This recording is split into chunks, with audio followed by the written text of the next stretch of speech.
Everyone and welcome to instant biology by doctor Neela. मैं फिर से आ गया हूं आपके बीच में एक बहुत ही इंपॉर्टेंट टॉपिक के बारे में बात करने।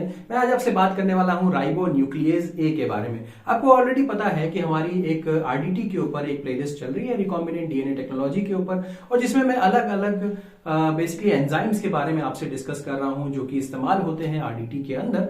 तो उसी सीरीज में मैं आज बात करने वाला हूं राइबो न्यूक्लियेज ए के एंजाइम के बारे में। बहुत इंपॉर्टेंट एंजाइम है, बहुत ही इंटरेस्टिंग तरीके से ये काम करता है, उन सभी चीजों के बारे में आज देखेंगे।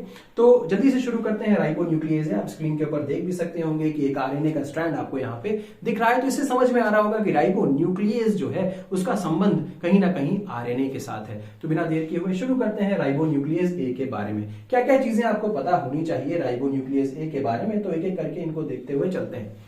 सबसे पहली बात जो मैं राइबो न्यूक्लियेज ए के बारे में बताना चाहता हूं कि ये एंडो राइबो न्यूक्लियेज होता है। एंडो और एक्सो दो तरीके के हो सकते हैं। अब देखिए, एंडो का मतलब होता है, एंडो का मतलब होता है बिटवीन।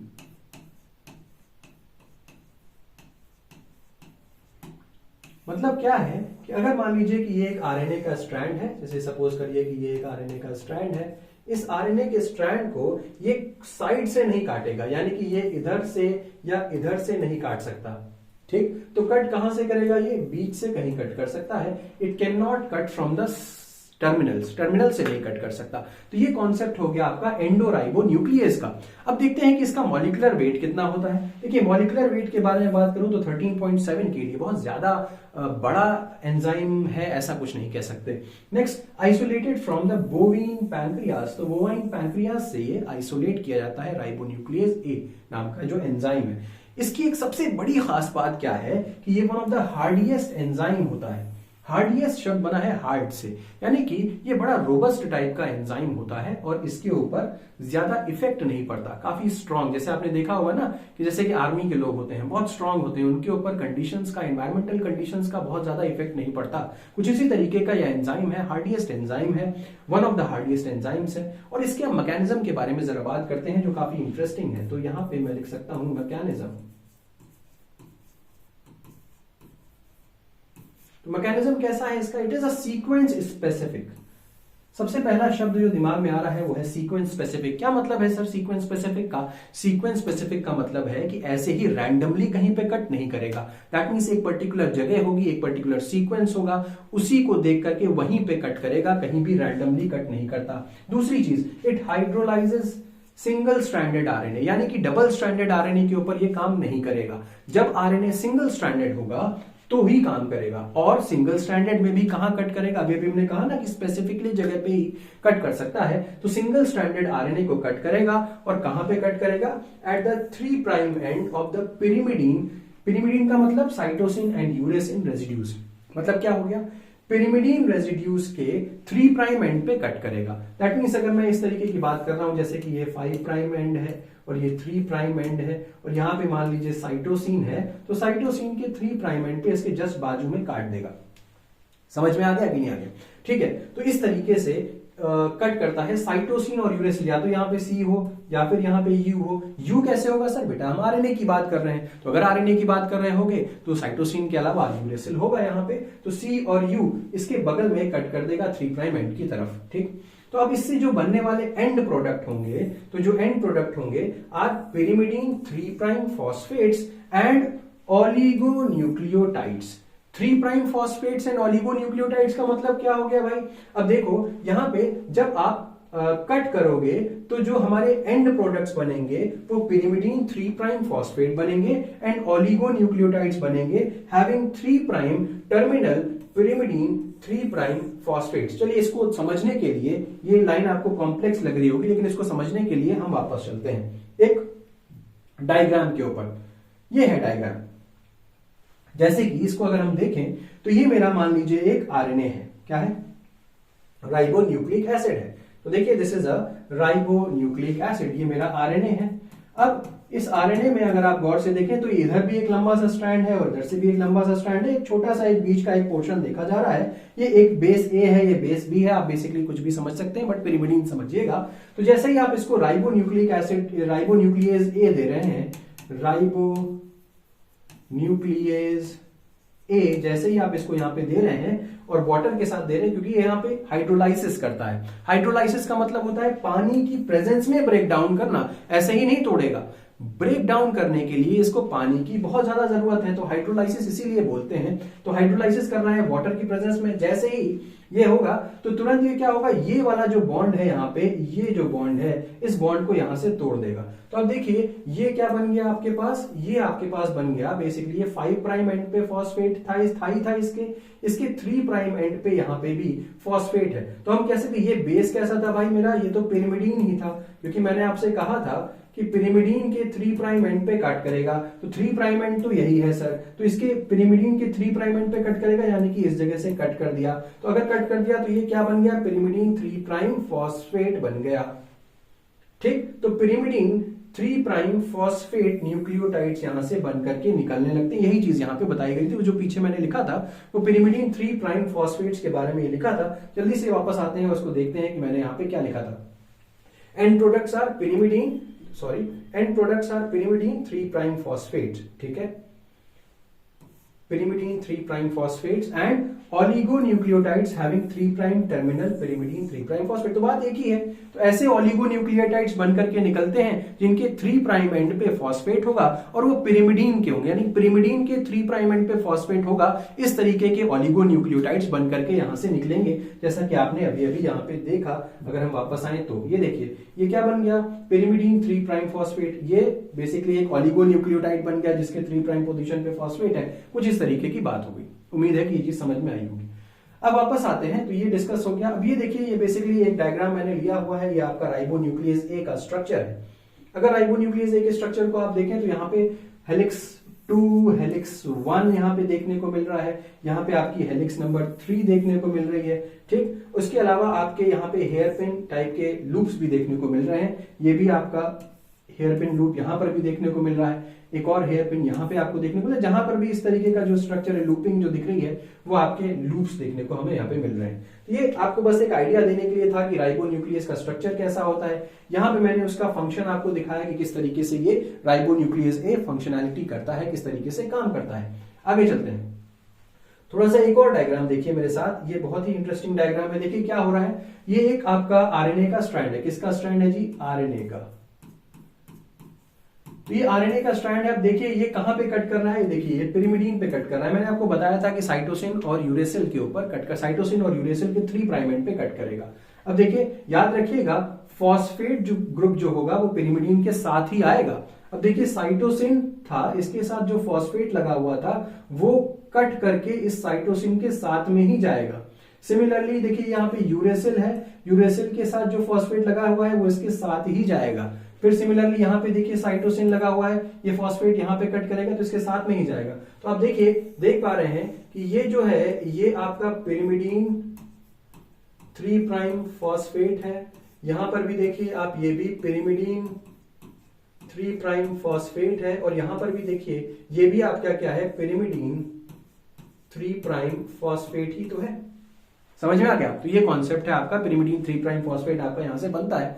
अब बात करते हैं आरएनएज 1 की। ये आरएनएज 1 कहां से आ गया सर? अभी तो आप आरएनएज ए के बारे में बात कर रहे थे। तो समझिए कि बेसिकली आरएनएज 1 जो है एक तरीके का वेरिएंट होता है आरएनएज ए का। थोड़ा सा वेरिएशन किया गया है आरएनएज ए के अंदर और आरएनएज 1 बना दिया गया है। तो यहीं पे इसको भी समझ लेते हैं कि आरएनएज 1 की क्या क्या फीचर्स हैं।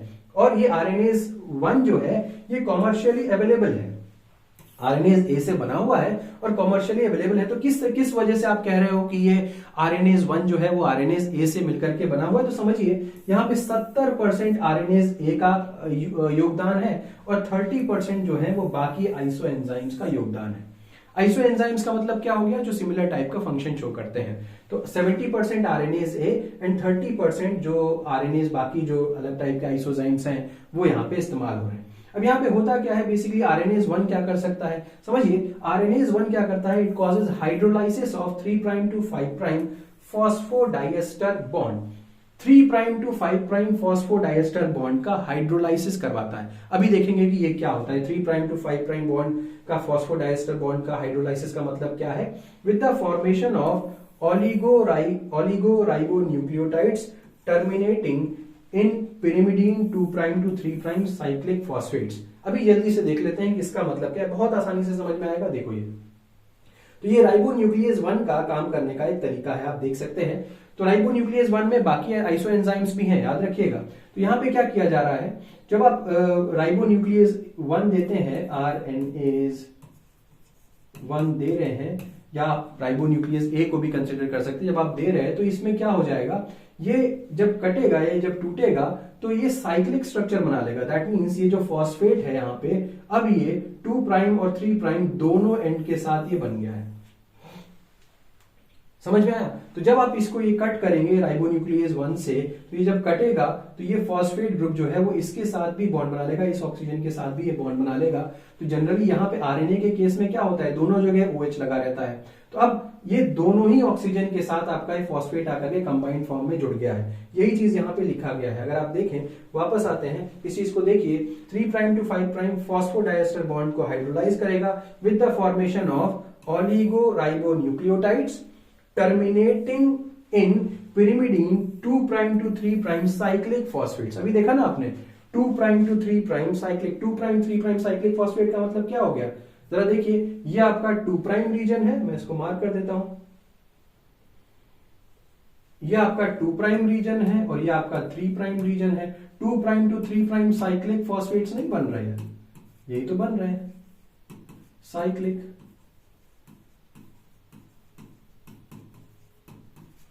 2' to 3' साइक्लिक फॉस्फेट्स यहाँ पे बनकर के तैयार हो रहे हैं। ये राइबोन्यूक्लियेज ए का फंक्शन है। चलिए आगे बढ़ते हैं और डिस्कस करते हैं कि एप्लीकेशंस क्या क्या है इसके। ये पता होना जरूरी है, क्योंकि किसी भी एंजाइम का के बारे में अगर हम जानना है तो उसके एप्लीकेशंस को जरूर पढ़ करके जाना चाहिए। सबसे पहले रिमूवल ऑफ आरएनए कंटामिनेशन। बिल्कुल जाहिर सी बात है, क्योंकि आरएनए को तोड़ रहा है ना, आरएनए की हाइड्रोलाइसिस कर रहा है, पिरिमिडीन रेजिड्यू को जहां पर भी देखता है उसके फॉस्फेट से कट करके अलग कर देता है। तो बेसिकली क्या करना है, आरएनए की हाइड्रोलाइसिस करता है। लेकिन आरएनए की हाइड्रोलाइसिस तभी करेगा जब यह आरएनए जो है सिंगल स्ट्रैंडेड फॉर्म में होगा, डबल स्ट्रैंडेड फॉर्म में नहीं कर सकता। Removal of RNA in hybrid. अब देखिए, हाइब्रिड के केस में, हाइब्रिड मतलब जुड़े हुए के केस में, अब आप कहेंगे कि सर अभी तो आप कह रहे थे कि सिंगल स्ट्रैंडेड की ही करेगा, डबल स्ट्रैंडेड की करेगा ही नहीं, तो आप यहाँ पे हाइब्रिड क्यों बोल रहे हो? तो देखिए, हाइब्रिड में भी जो अनहाइब्रिडाइज्ड रीजन है, अगर मान लीजिए आरएनए डीएनए का हाइब्रिड है या आरएनए आरएनए का हाइब्रिड है, जैसे कि मान लीजिए कि ये एक स्ट्रैंड है और ये दूसरा स्ट्रैंड है, तो अब देखिए कि ये, या मैं इसको बेसिकली अलग कलर से करता हूं। तो देखिए, जैसे कि मान लीजिए कि ये एक स्ट्रैंड ये है और दूसरा स्ट्रैंड ये है। अब दोनों ही स्ट्रैंड मान लीजिए कि ये डीएनए का स्ट्रैंड है और ये मान लीजिए कि ये आरएनए का स्ट्रैंड है। अब ये पोर्शन तो आपका अनहाइब्रिडाइज्ड है, ये पोर्शन अनहाइब्रिडाइज्ड है, तो क्या होगा, आरएनए से यहां पे आएगा और इसको कट कर देगा, हाइड्रोलाइज कर देगा। समझ में आया? तो ये कहने का मतलब है removal of RNA in a hybrid में, वो भी कौन से पोर्शन को, अनहाइब्रिडाइज्ड पोर्शन को। हाइब्रिड में भी जो अनहाइब्रिडाइज्ड पोर्शन है उसको काट करके अलग कर देगा, चाहे वो डीएनए आरएनए का हाइब्रिड हो, चाहे आरएनए आरएनए का हाइब्रिड हो। ठीक है, नेक्स्ट आरएनए आरएनए हाइब्रिड भी देखिए यहाँ पे मैंने मेंशन कर रखा है। मैपिंग म्यूटेशंस इन डीएनए और आरएनए बाय मिसमैच क्लीवेज। इसका मतलब क्या हो गया, देखने की कोशिश करते हैं कि मिसमैच क्लीवेज का मतलब यहां पे क्या है। हम मैपिंग कर सकते हैं म्यूटेशंस की इन द मिसमैच क्लीवेज। अब देखिए, cleaves RNA in the RNA DNA hybrids at sites of single base mismatch. अब देखिए, अगर मैं कह रहा हूं कि जैसे कि मान लीजिए कि ये डीएनए का स्ट्रैंड है, इसके कॉम्प्लीमेंट्री अगर मान लीजिए आरएनए है और यहाँ पे कोई मिसमैच हुआ तो ये इस तरीके से लैग करेगा और ये ऐसे बन जाएगा। जैसे कि मान लीजिए कि यहाँ पे एडेनिन था और कायदे से यहाँ पे क्या आना चाहिए था, बेसिकली यूरेसिल आना चाहिए था, क्योंकि थाइमिन तो आपका आरएनए में होता नहीं है। बट यहाँ पे मान लीजिए कि साइटोसिन है, तो अब साइटोसिन तो इससे बाइंड नहीं करेगा एडेनिन से, तो ये क्या हो गया है, ये एक लैग जैसा हो गया है। अब अगर ये बेसिकली ये क्या हो गया, ये अगेन आपका अनहाइब्रिडाइज्ड ही तो हो गया। तो हम दूसरे शब्दों में क्या कह सकते हैं कि ये अनहाइब्रिडाइज्ड स्ट्रक्चर हो गया। अगर ये अनहाइब्रिडाइज्ड स्ट्रक्चर है तो इसको काटा जा सकता है, क्लीव कर देगा। Cleaves RNA in RNA DNA hybrids at the site of single base mismatches. तो यहाँ पे क्या है, मिसमैच क्रिएट हुआ, इस मिसमैच के चलते ये सिंगल आरएनए को काट देगा। अब अगर आरएनए को कट कर दिया तो cleavage products can be analysed. कैसे क्लीवेज प्रोडक्ट को एनालाइज कर सकते हैं? आप बेसिकली इसको इलेक्ट्रोफोरेसिस के जरिए एनालिसिस कर सकते हैं और फिर मैपिंग कर सकते हैं। ये यहाँ पे समझाना है।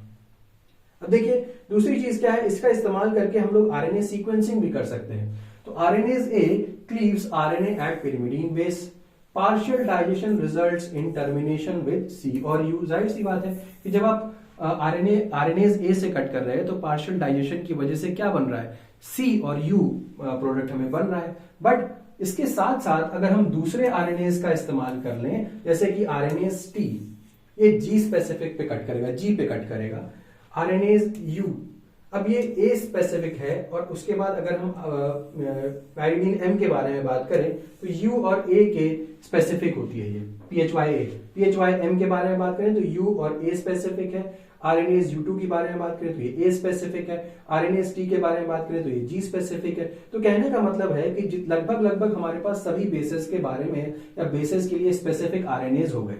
अब जैसे कि आपने देखा होगा कि पहले की जो टेक्निक्स हुआ करती थी, जैसे कि मैक्सन गिलबर्ट वगैरह की टेक्निक है, साइंगर सीक्वेंसिंग की टेक्निक है, उसमें सीक्वेंसिंग करने के अलग अलग तरीके थे डीएनए सीक्वेंसिंग के लिए। यहाँ पे हम आरएनए की सीक्वेंसिंग अलग अलग एंजाइम्स की मदद से कर सकते हैं। अब जैसे कि मान लीजिए कि अगर एक सीक्वेंस है इस तरीके का, जहां पे जिसको हम कट कर रहे हैं, अलग अलग आरएनएज से कट कर रहे हैं, एक बार आरएनएज टी से, फिर हमारा जो आरएनएज ए है, यू2 है या एम है, तो उसकी वजह से क्या होगा, हमको अलग अलग फ्रैगमेंट मिल रहे होंगे। अब जो अलग अलग फ्रैगमेंट मिल रहे हैं, इनकी मदद से हम सीक्वेंसिंग कर सकते हैं, हमें पता चल सकता है कि आखिर जो आरएनए था उसका सीक्वेंस क्या था, इलेक्ट्रोफोरेसिस की मदद से। ठीक है, तो अगर आपको ये कॉन्सेप्ट और अच्छी तरीके से सीखना है तो ऑलरेडी मैं समझा चुका हूं अपने पुराने वीडियोस के अंदर, जिसमें मैंने डीएनए सीक्वेंसिंग बताया हुआ है। आप वहां से जाकर के आराम से पढ़ सकते हैं, लिंक मैं सेक्शन में दे दूंगा, आप ऊपर भी देख सकते हैं, वीडियो के एंड में आपको ऊपर भी दिख जाएगा, वहां से भी देख सकते हैं। तो ठीक है, तो उम्मीद है कि ये चीज समझ में आ गई होगी। तो ये हो गया मेरा आरएनएज ए का फंक्शन, आरएनएज ए का प्रिंसिपल क्या होता है, किस तरीके से काम करता है, ये सारी की सारी डिटेल मैंने आपको इस वीडियो में प्रोवाइड की। उम्मीद है कि ये वीडियो पसंद आया होगा। अगर पसंद आया तो इसे जरूर लाइक करिएगा, चैनल को सब्सक्राइब करना ना भूलिएगा, बेल आइकन को जरूर प्रेस करिएगा और अपने फ्रेंड्स के साथ जरूर शेयर करिएगा। Thank you so much and have a good day.